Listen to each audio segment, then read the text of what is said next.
Welcome. My name's Kevin, and this is the Bible Artist Podcast. And today I'm joined by my guest, Dr. Abram Van Engen, the Stanley Elkin Professor in the Humanities at Washington University in St. Louis, as well as host of the Poetry for All podcast. And most importantly for today's podcast, he's the author of a new book, Word Made Fresh, An Invitation to Poetry for the Church. Abram, welcome. Thanks. It's great to be here. Yeah. So I thought to get us started, you could just give us a quick summary of your new book and kind of the premise of it. Yeah. So I wrote this book for the church. It's a book about poetry. I teach poetry all the time. I'm an English professor at Washington University in St. Louis. And it struck me that one of the audiences for which poetry is both regularly practiced and regularly sort of shunned is in the church.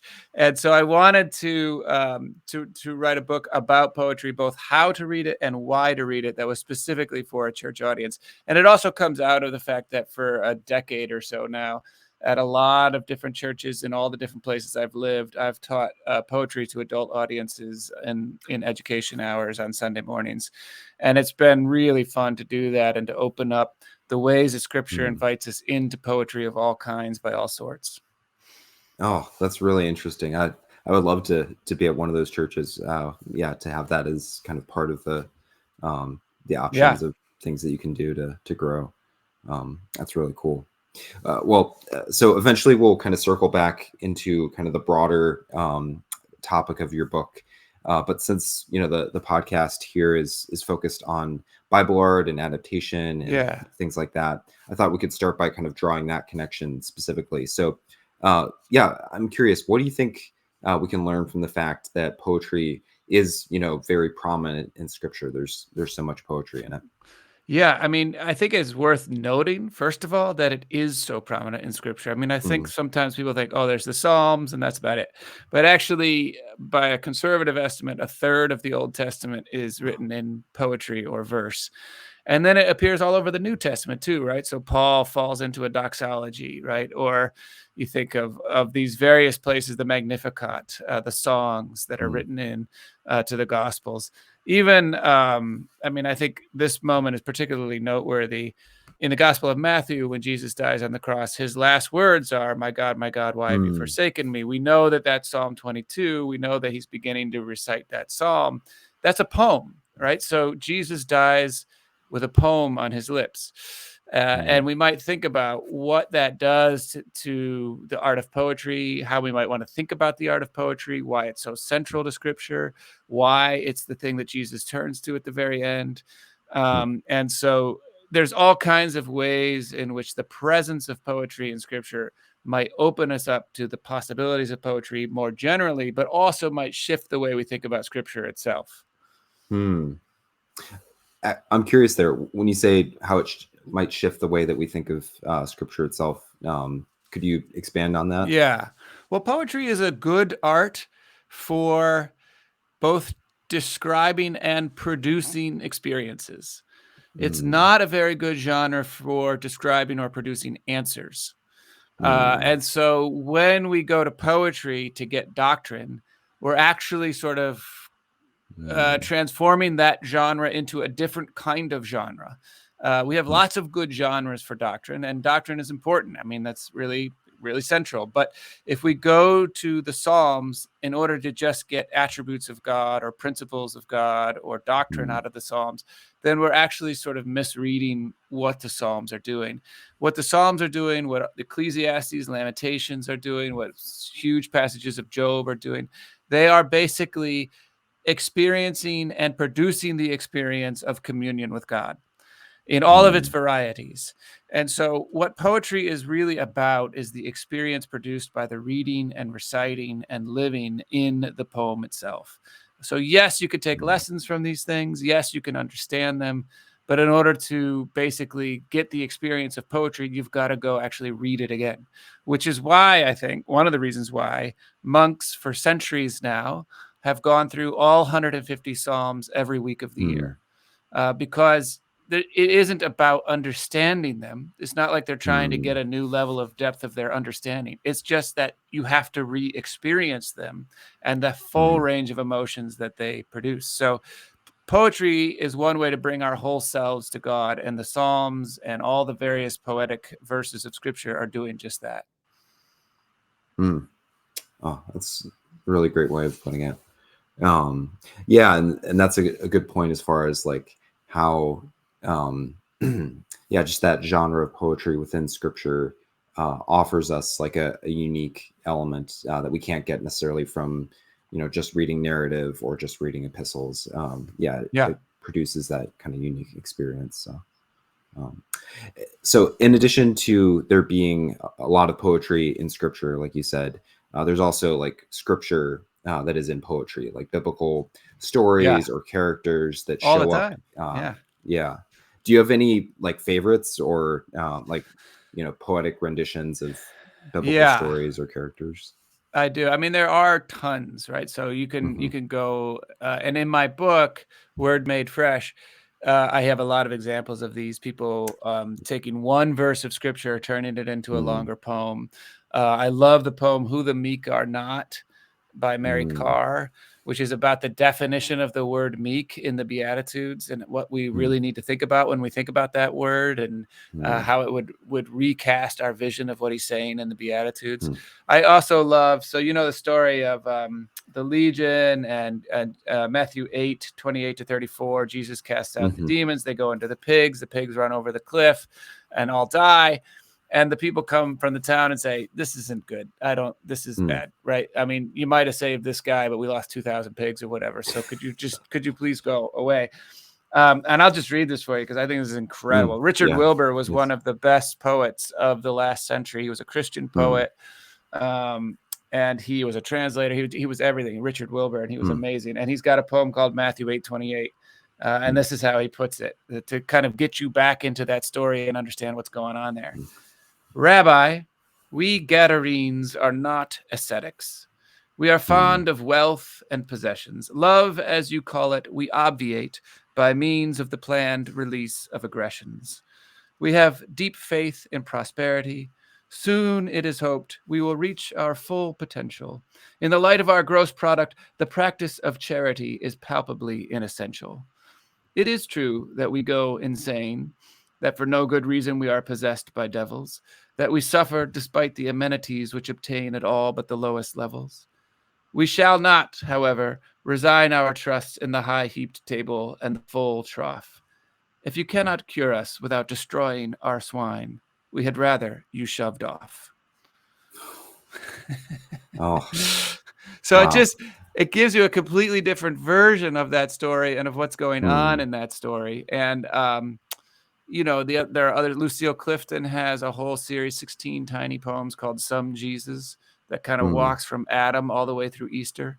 There's just tons of these, and they're mm. all worth checking out. Yeah, and I like how that poem you just read, like it just allows me to experience, like you said, that story in a new way. Yeah, it's not. I mean, there is kind of a exegetical interpretation element to it, but there's also just like it kind of puts you in that moment and in a really powerful way. Um, yeah, do you feel like kind of poetry can help us to engage with biblical stories, biblical themes, things like that at a in a new way or a deeper level? Yeah, absolutely. And I think one of the things that poetry is really good at is getting you to focus on things that you did not see or weren't Mm, paying attention to. I think in the book, I talk about poetry as the art of paying attention. And I mm, describe poets as people who point, that they point at things that were missed. mm, Notice this, notice this, notice this.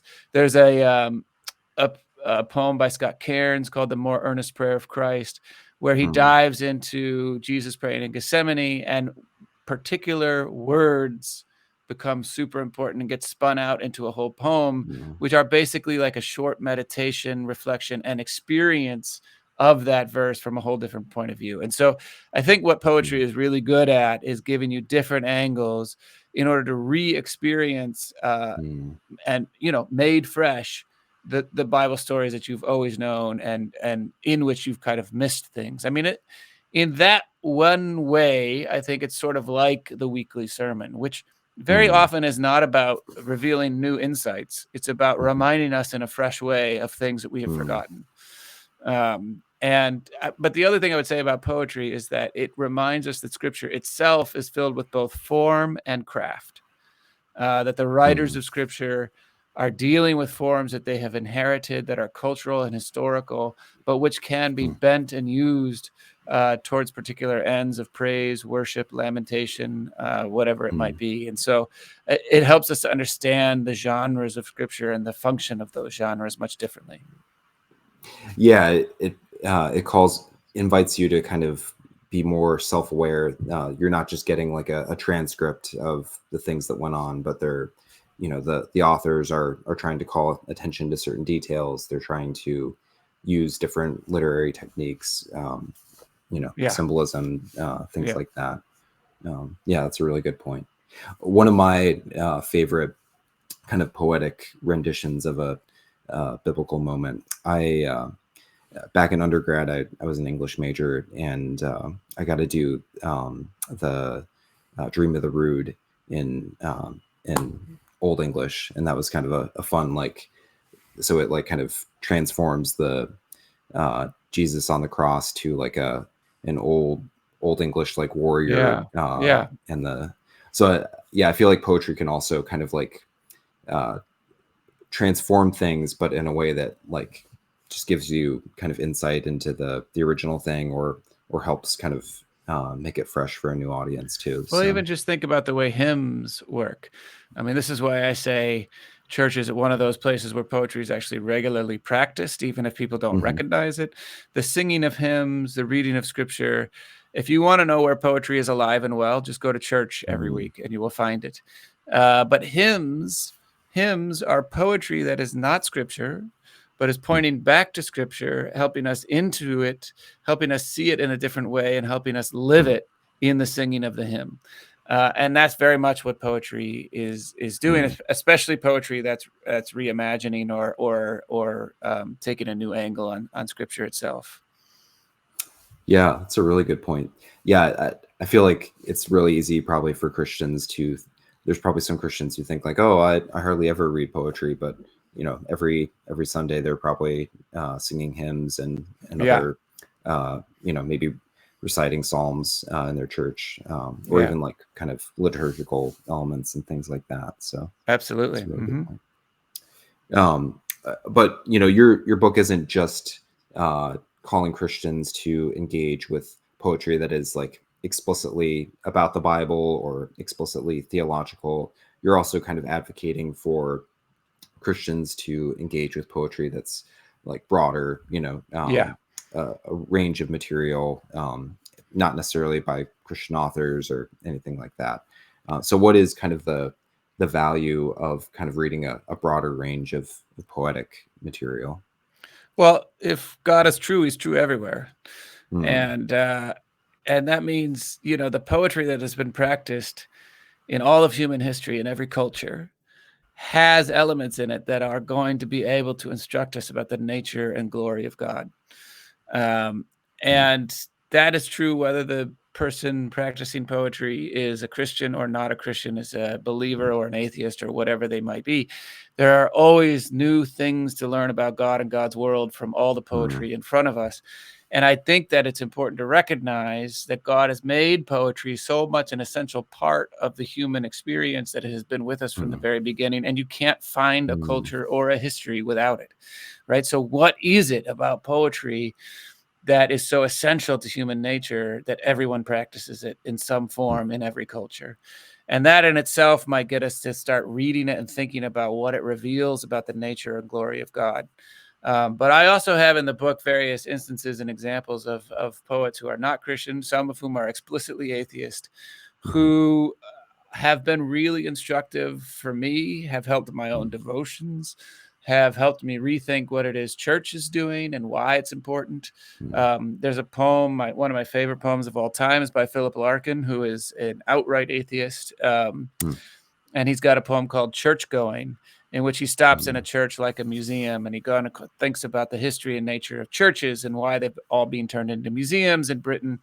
And what he does in that poem is reflect on what churches have done and how they have dignified human beings, by mm, drawing together the most important moments of life which have since been separated, like birth, marriage, and death, which now all happen in different institutions in different places, if you mm, don't go to church.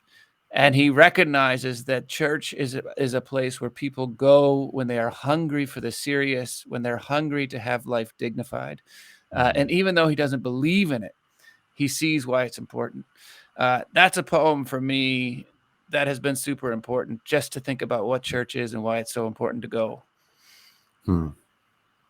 Yeah, and I suppose, as you're saying that, like, part of kind of the definition of poetry that you gave earlier is that it's kind of about like capturing kind of an experience, and then kind of being able to re-engage with that experience. And I suppose, you know, uh, even if we don't believe what's in someone's like worldview, we can learn a lot from the experiences that they are able to capture in words. Yeah. And yeah, and so I can see a lot of value there.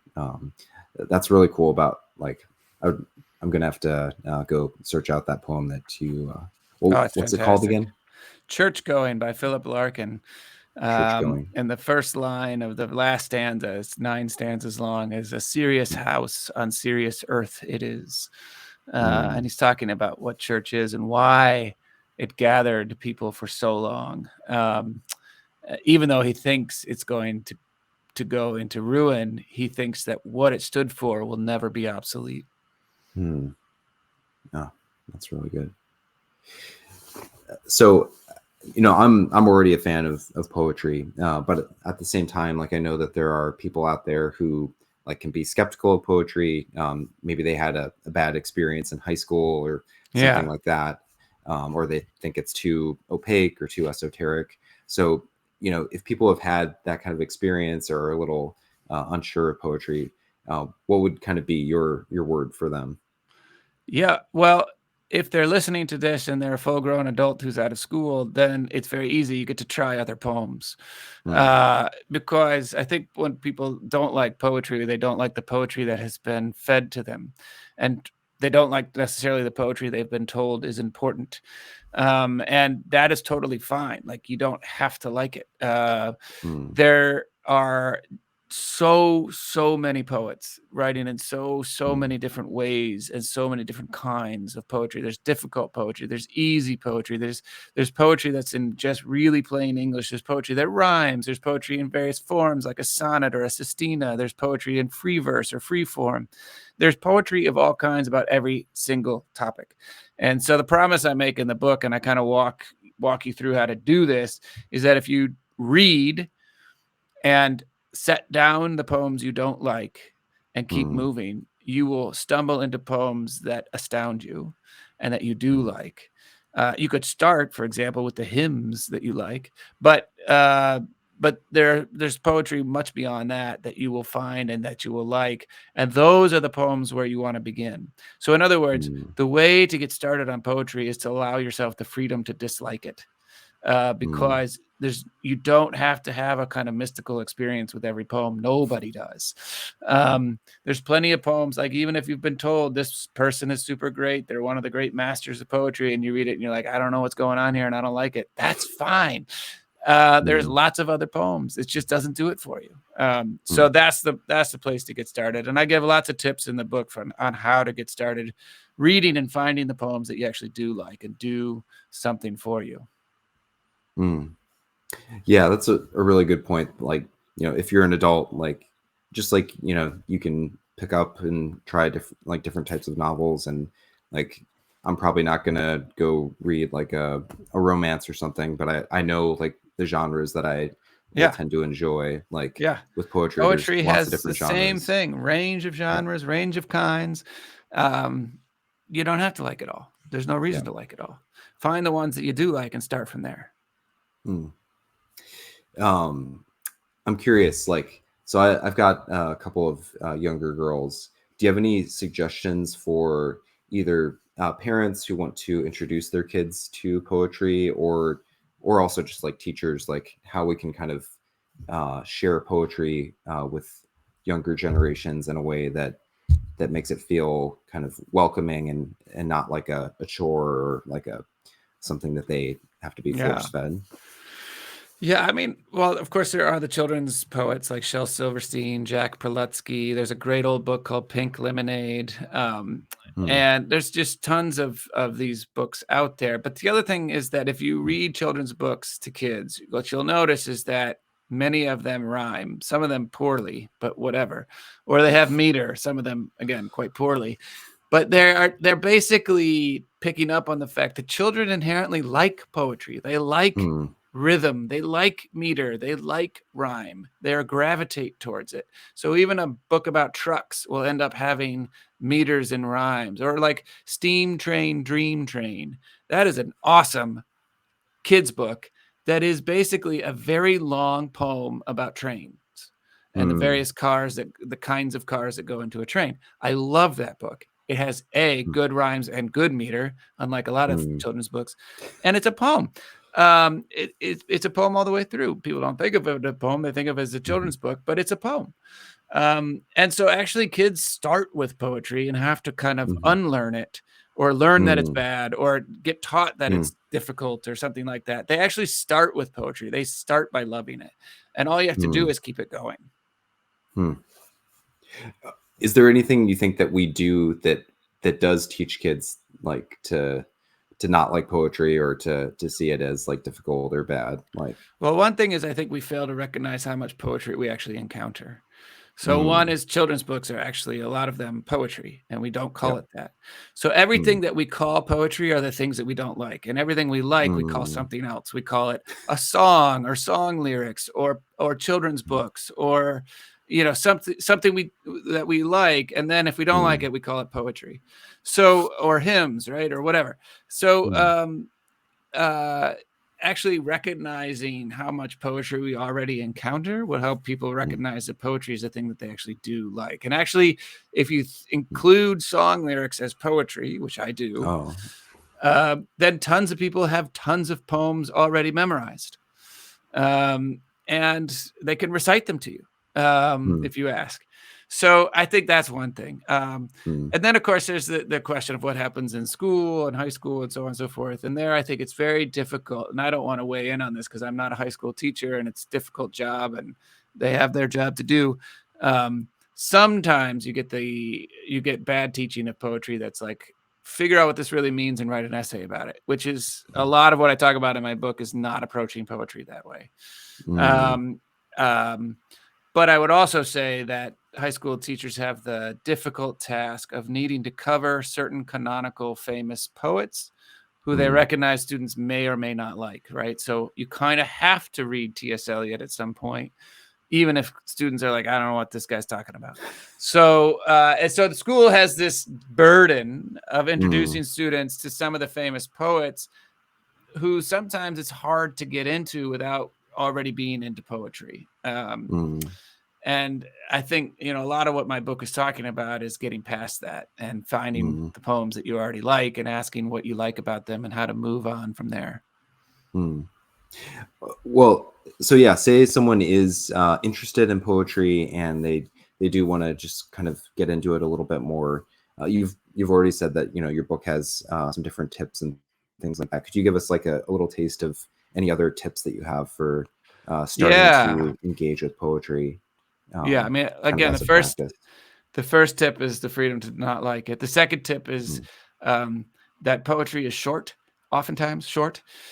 So mm, if you go sit in an aisle at a library or, a bookstore or whatever, you can skim through like 10, 15 different poetry mm, books in a hurry. And you could be like, nope, mm, not that. Nope, don't like that. This is interesting. I don't like that. mm, And you can kind of get a quick sense of what it is that draws you to certain kinds of things and what it is that makes you think, oh, that's garbage. I don't like that. mm, Um, and then there's anthologies, right? So I love Christian Wyman's anthologies. He's got one called Joy, one called Home. There's anthologies of poems about gratitude. There are anthologies of poems about all kinds of topics. Old poems, right? So if you're into mm, older poetry, sonnets from the 1600s, that kind of thing. That's great. There's anthologies of newer poems, African-American poetry, whatever it might be. Anthologies are a good way to get a quick sense of things and see what you like and what you don't like. And then once you find a poem that you like, write it down and figure out, take a quick second to think about why you liked it. Was it topic, subject? Did it rhyme or not rhyme? Was it short? Was it telling a story? Was it the imagery in it? Was it a turn of phrase? What did you like about it? And then you could start to ask yourself, are there other poems that do that kind of thing that I like? So the first thing to do is kind of create a personal anthology of like 10 poems that you enjoy. Once you get into the world of poetry, you can actually start to ask a different and interesting question, which is, what do other people enjoy about the poetry that I hate? And that's a good question to ask, because it helps you understand what poetry is doing for other people. But you don't have to start there. And then in the book, I give lots of more tips, questions that can be asked of poems, and basically just how to get started. I like that last question that you were bringing up, just because it shows how poetry can be kind of a medium for like empathy or like understanding other people. It's really cool. I mean, one of the things I emphasize, so I run, the other thing you could do is listen to my podcast. I have a Poetry for All podcast. That's the name of it, Poetry for All. And we do one great poem each episode. Each episode is about 20 minutes. We read the poem, we talk about how it works and why we love it, and then we read it one more time. So we have like 75 episodes out there. And that's an easy way to get into a variety of different kinds of poems. But what we emphasize, one of the things we emphasize on that podcast, is that poetry is a conversation, and it kind of craves a conversation. We think of it as solitary. We think of it as a person's spilling their guts on the page and then somebody else in solitude reading that. But actually, in that very act, you're already communing with somebody. Poetry is reaching. You wouldn't actually write it down, craft it, form it, unless you were trying to reach somebody, a reader, a listener. So already there's more than one.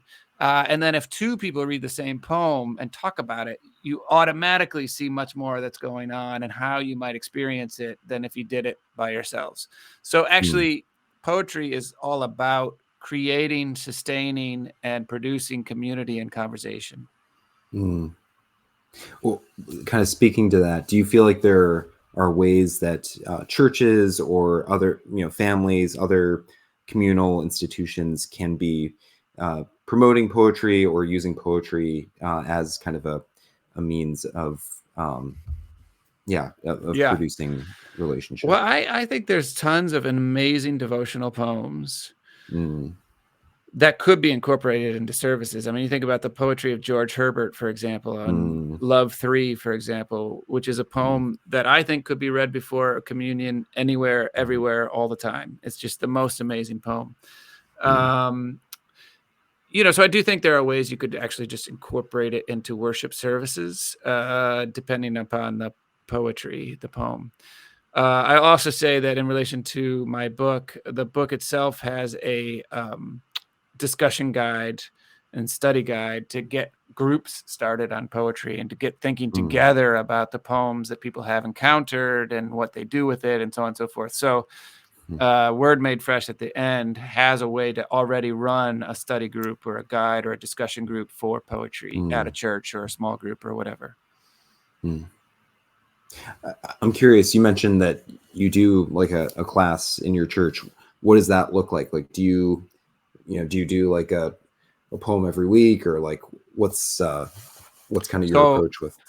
Yeah. So one of the things I do is I assign more poems than we could possibly get to, but I just want people to read a range of poems. And then in the class, I mean, part of it is talking about why poetry matters and how to read it. And then a lot of it is just reading the poems and talking about how they work. And a lot of that is basically what this book does. And it gives you a handle on how to do that yourself. So you don't need, so that at the end of the day, you don't need me in front of the classroom, or you don't need me writing the book for you. You can do it yourself. Oh, that's really cool. Well, thank you so much for kind of sharing about your book and giving like some really practical tips for how people can be engaging with poetry. Do you have anything else kind of either about your book or about your podcast or other projects that you're doing that you'd like to Sure. share? Yeah. I mean, so the book is just come out. The podcast is called Poetry for All. You can subscribe to that. You can listen to that. I also, in part of my work, I talk about literature and business. That's a different part of the work that I do. And we have a Substack. So if you go online and look up A Rich Life on Substack, you can see the columns that we write about. And those are columns about literature, business, and then questions of purpose, wealth, success, those kinds of things. You can subscribe to that and read those columns. That's free.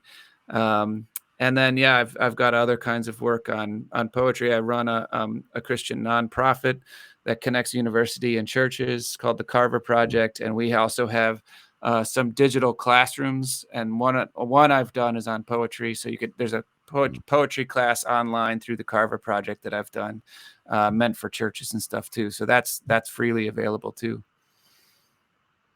Awesome. Well, thanks again, Abram, so much for sharing all of your insights. Yeah, a couple poems that you mentioned that I'm definitely going to want to, go and actually read through and just sit with. So, and Awesome. I hope everyone that listened does too. And yeah, thanks everybody else for listening to the Bible Artist Podcast. That's Godspeed. All right. Thank you.